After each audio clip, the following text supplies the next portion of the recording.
dispositif politique qui soit raisonnable. Je pense pas du tout, parce que les gens ne se sentent pas concernés par la burqa. Ils ne se sentent pas concernés par le niqab parce que l'immense majorité des 4, 5 millions de Français, de musulmans qui vivent en France, dont certains sont français de confession musulmane, ils sont contre cette prescription-là. Alors quand vous leur dites, c'est par la burqa qu'on va parler des hôpitaux, ils disent, mais de quoi vous parlez? Quel prétexte avez-vous utilisé pour poser des questions de fond? Et la forme fait partie du fond dans les débats sociaux, permettez-moi de dire. Et quand vous faites... alors, attends, juste une chose, j'ai parlé du fait que des femmes, et j'ai essayé d'expliquer de l'intérieur pourquoi des femmes pouvaient y aller, pouvaient porter... Vous me posez la question de la pression. Bien entendu qu'il y a des pressions, et je l'ai dit et je le répète, je ne nie pas la question. Mais attendez, s'il vous plaît, je vous ai écouté pendant toutes ces questions, j'ai 15 minutes pour répondre, si vous m'interpellez, ça va être difficile. Juste que j'aimerais dire une chose de ce point de vue-là, c'est qu'effectivement, sur la question de la... Pardon ? Non, c'est pas une statut de victime, c'est simplement de considérer objectivement le temps qui m'est imparti. C'est pas du tout une attitude victimaire, c'est une attitude objective. Donc en l'occurrence ici, ce qui me paraît déterminant, c'est effectivement de reconnaître cela, mais de reconnaître qu'il n'y a pas que cela, que le problème est plus profond. Mais ce problème-là, non. On l'a dit déjà par rapport aux femmes qui portaient le foulard, toutes seraient... Attendez, mais même en Afghanistan, on le sait par des études et des femmes qui sont allées, et des femmes qui sont des féministes occidentales et qui sont allées, ont vu des femmes revenir au niqab sur des questions culturelles et elles le revendiquer. C'est-à-dire que c'est problématique, c'est-à-dire on a un vrai problème de femmes qui, parce que, attention, l'autodiscrimination ou la non-émancipation, ou si vous voulez, le caractère induit d'une représentation de soi dans le cadre social, c'est pas uniquement quelque chose qui vient des femmes, des hommes, ça peut aussi venir des femmes. Il faut savoir parfois que c'est induit. Par exemple, sur la question de l'excision, on sait aujourd'hui que des femmes le portent, donc il faut se rendre compte que c'est quand même plus complexe de cela. J'aimerais simplement dire une chose, qui est là, pas du tout d'un point de vue victimaire, je trouve, mais véritablement, problématique qu'on me dise en même temps je suis tolérant, je suis ouvert, et en même temps se pose la question de savoir si on doit me recevoir pour m'entendre. Qu'est-ce que cette... Non, mais attendez. Non, c'est pas la question du double discours. Et si même j'avais un triple discours, monsieur, votre autorité politique devrait de me recevoir et de m'entendre, et non pas... Non, mais là, vous étiez contre, en l'occurrence, et je ne sais pas comment. Aujourd'hui, en France, dans ce pays que j'aime et dans lequel je suis impliqué, ce depuis des années, aujourd'hui, on m'interdit de parole dans les domaines universitaires, et là, vous auriez voulu que je n'y vienne pas. Monsieur Tariq Ramadan, on vous interdit pas de parole puisque vous êtes... Non, attendez, il y a quand même des personnes qui s'y sont opposées objectivement. Donc ça, c'était la deuxième question, et sur ce que vous avez dit sur la question de la pression des quartiers et de cette évolution-là, encore une fois, il y a de ce point de vue-là une réalité, la pression existe, il ne s'agit pas de la nier. Maintenant, il faut savoir proportion garder et regarder les vrais phénomènes sociaux. Je suis pas d'accord avec vous sur l'analyse des vrais courants, je pense que d'autres choses sont en train de se passer. Et ça me permet d'arriver très rapidement, puisqu'il me reste 7 minutes, si je compte bien mon temps, à ce que vous disiez sur vous n'avez jamais parlé de la pression. Si j'en ai parlé, effectivement, au moment des questions, parce qu'en 15 minutes, vous ne dites pas tout, mais je suis d'accord et je ne le nie pas, sur cette question-là. Mais vous avez dit aussi une chose qui me paraissait déterminante aussi pendant ces 25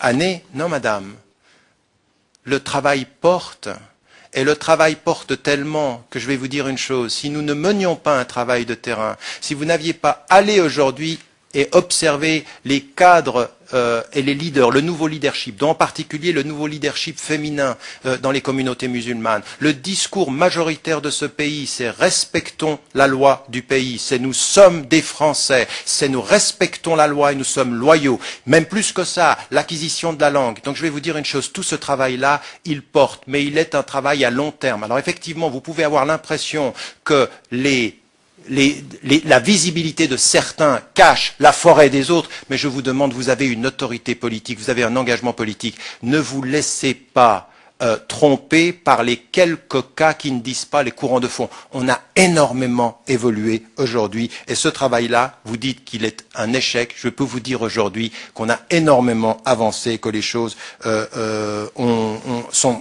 ont évolué. Encore une fois, c'est pas parfait, mais on a évolué. Maintenant, sur vos questions que vous avez voulu particulièrement précises, oui, Clairement, il y a des hommes qui font pression sur les femmes. Il y a non pas simplement des hommes seulement, mais il y a tout un contexte socio-culturel, parfois même la ghettoisation sociale, des gens qui sont ensemble. Cette pression existe, on ne peut pas la nier. Toute la question est de savoir comment on en sort, parce qu'une loi qui s'ajouterait à la pression sociale serait un double isolement et non pas un facteur d'émancipation potentielle. Tout ce que l'on peut rationnellement et raisonnablement considérer serait de cette nature-là. Est-ce que c'est une atteinte aux droits des femmes? Oui. Est-ce que c'est une restriction des libertés? Oui. Est-ce que c'est une atteinte à leur dignité? Oui. Je ne peux pas être plus clair, les choses ont été dites. Remettre en cause la commission, je ne remets pas en cause la commission. Je suis invité à une commission qui se pose la question de savoir s'il y a une loi, je ne remets pas en cause. Je discute les termes du débat de la commission. Et donc, de ce point de vue-là, il faut aller de l'avant. Sur ce qui a été dit par rapport à la loi elle-même, je n'ai jamais dit que la loi interdit et réprime dans ce que vous avez dit. Mais vous savez bien, madame, toute négociation légale ou toute jurisprudence a l'effet objectif de ce qu'elle cadre et l'effet subjectif de ce qu'elle traduit. Et aujourd'hui, une loi de ce sens-là, en passant par l'extrême pour envoyer un message aux musulmans, on a des problèmes dans les piscines, on a des problèmes dans les repas, tout ceci sera contre-productif, ça ne sera pas entendu. Ça n'est pas une façon de porter le débat. Aujourd'hui, c'est mon opinion, et je pense de ce point de vue-là que la loi est une mauvaise solution. Maintenant, vous m'avez posé une question extrêmement claire, mais j'ai pris position auparavant au Canada, dans des situations tout à fait spécifiques, où vous allez voter, où vous devez avoir montré votre identité quand vous êtes interpellé par la police, ou dans des situations tout à fait particulières. Ça ne me pose absolument, c'est même pas une question. C'est-à-dire que pour moi, les choses doivent être claires. Mais attention, qu'on soit bien d'accord, ça ne veut pas dire marcher dans la rue et qu'on soit interpellé par la police. Oui, là, on doit, de ce point de vue-là, montrer son identité. Il n'y a absolument aucune discussion là-dessus. Mais pas d'une interpellation discriminatoire, mais une interpellation qui ait un sens pour les questions de sécurité d'ordre public. Je n'ai pas de problème par rapport à ça. Maintenant, sur la question de... Mais vous savez, j'entends des choses assez sidérantes. Je ne remets pas en question la souveraineté de la France de décider, mais nous sommes dans un cadre européen et nous sommes dans un cadre où les lois décidées en France sont et peuvent être discutées à un niveau qui est à un niveau second, c'est-à-dire au niveau européen. Il ne s'agit pas de remettre en cause la souveraineté, il s'agit de se poser la question parfois, parce que ça arrive, la Cour européenne a parfois pris des décisions qui étaient de contester les décisions nationales parce qu'on considérait qu'elles étaient discriminatoires. Vous dites que ça ne marcherait pas.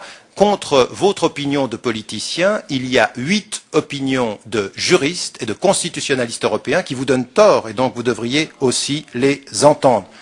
Laissez-moi terminer, je vous ai écouté, merci de juste que je puisse aller de l'avant. Sur la question j'ai pas dit que la loi ne suffisait pas et qu'il fallait une pédagogie en plus. Je pense que la loi est le mauvais moyen. Il ne faut pas de loi, mais il faut une vraie pédagogie, un vrai travail de fond, parce que je pense que le cadre légal tel qu'il est entendu aujourd'hui est problématique. Vous me dites il faut faire un travail de ce point de vue-là pour que les Français de confession musulmane ne se sentent pas stigmatisés.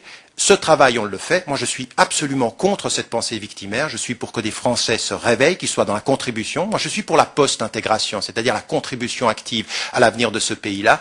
Mais vous m'avouerez quand même que tout ce remue-ménage autour de l'intégration de la loi de la burqa, ça peut donner à des citoyens ordinaires l'impression que l'islam est un problème et qu'il est stigmatisé. Il faudrait aussi que les politiciens se posent la question, est-ce que nous avons la bonne méthode de poser les problèmes, même au niveau local et même au niveau national? Parce que j'ai la prétention de penser que les dynamiques locales des autorités locales et municipales font beaucoup plus avancer les choses que nos polémiques nationales.